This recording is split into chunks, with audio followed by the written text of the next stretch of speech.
Okay, hey guys, this is my forecast for the rest of August. I meant to come out with this earlier, but yeah, we're pretty much a quarter of the way through August, and I'm coming out with my forecast for it. So I'm just gonna call it my forecast for the rest of August. So we're gonna look at above average precipitation or temperature, sorry, in this zone here in the Pacific Northwest. Then looking in the southwest, we're going to go for some slightly above average temperatures, which is really good. The drought won't progress as fast as it has been. Um, then we look at slightly below average temperatures here in this zone, which is the biggest zone. There's going to be a lot of those slightly below average temperature zones this August.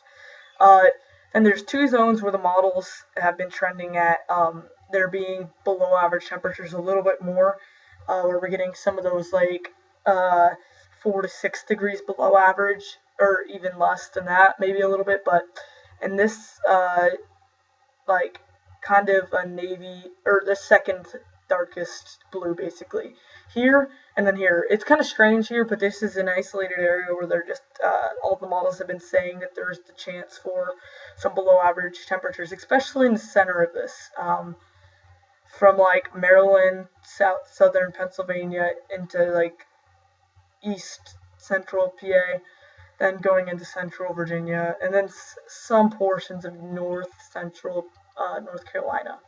But I've extended it like all the way like this just to make sure, because it could move around a bit from, you know. But we get some slightly above average temperatures in this little portion in here in Maine.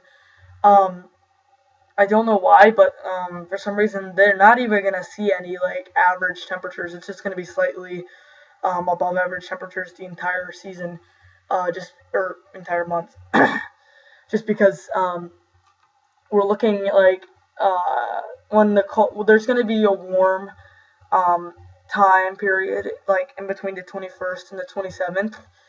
These people are going to get hit by it, but they've been getting hit by warmer than average temperatures this entire time. But then there's been like mildly below average temperatures down here.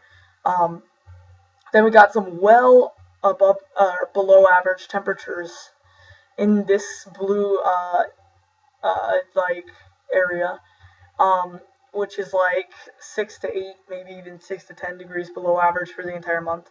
Very significant. Because what we're looking at is that these areas, even when the cold is over here, they're going to be underneath the cold, and even when the cold is over here, they're also going to be underneath the cold. So really, they're not going to get out of those below average temperatures really ever.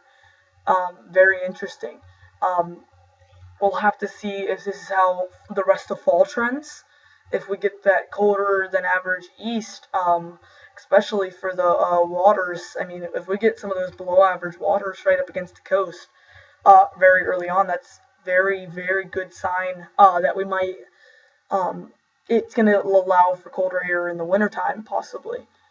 Okay, let's move on to precipitation. Really good sign that they're in California. I'm going to go straight for California. Well above average precipitation.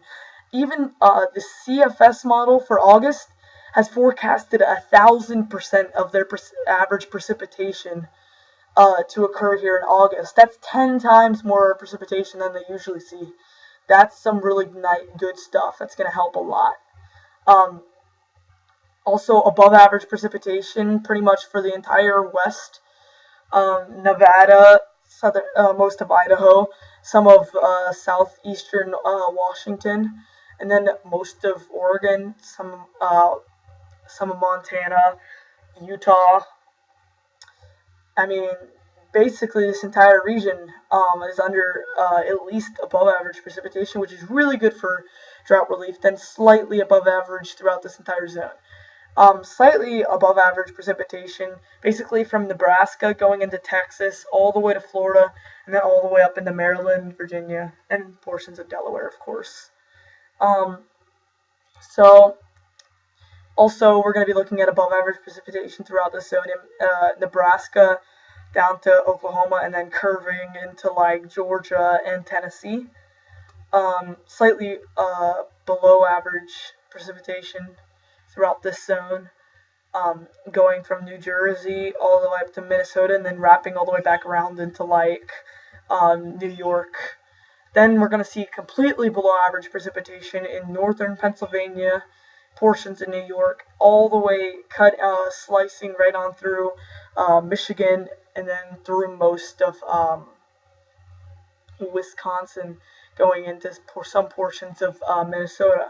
So don't be surprised if you don't see a lot of precipitation in this zone, or it's going to be noticeable that a little less precipitation in this zone. Anyway, thanks for watching, guys. This has been my August forecast.